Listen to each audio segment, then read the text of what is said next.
আসসালামু আলাইকুম। আজকে আমরা ভার্ব বা ক্রিয়া সম্পর্কে আলোচনা করব। যে ওয়ার্ড দিয়ে কোনো কাজ করা বা হওয়া বোঝায় তাকে ভার্ব বা ক্রিয়া বলে। যেমন রিনা রিডস, রিনা পড়ে। পড়া একটি কাজ, তাই রিডস হচ্ছে ভার্ব বা ক্রিয়া। তেমনি আই ওয়ার্ক, আমি কাজ করি, কাজ করাও একটি ভার্ব। ইংরেজিতে ভার্ব দুই প্রকার, যেমন প্রিন্সিপাল ভার্ব বা প্রধান ক্রিয়া এবং অক্সিলিয়ারি ভার্ব বা সাহায্যকারী ক্রিয়া। প্রিন্সিপাল ভার্ব হচ্ছে যে ভার্বের নিজস্ব অর্থ আছে, এরা নিজে নিজেই সম্পূর্ণ অর্থ প্রকাশ করতে পারে।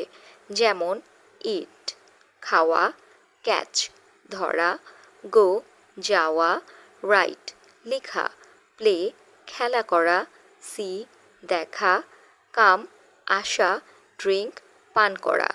এই ভার্বগুলোর প্রত্যেকটির নিজস্ব অর্থ আছে এবং এরা নিজে নিজেই তাদের অর্থ প্রকাশ করতে পারে। আমরা আরেকটু উদাহরণ দিই, যেমন রিনা রিডস, আই ওয়ার্ক। এখানে রিডস ওয়ার্ক দুটোই হচ্ছে প্রিন্সিপাল ভার্ব। অক্সিলিয়ারি ভার্ব বা সাহায্যকারী ক্রিয়া হচ্ছে যে ভার্ব মূল ভার্বকে সঠিক অর্থ প্রকাশ করতে সাহায্য করে। যেমন am is are, was were, have has, do shall will can ইত্যাদি। আরেকটি উদাহরণ দিই, যেমন you are eating, Salam is catching.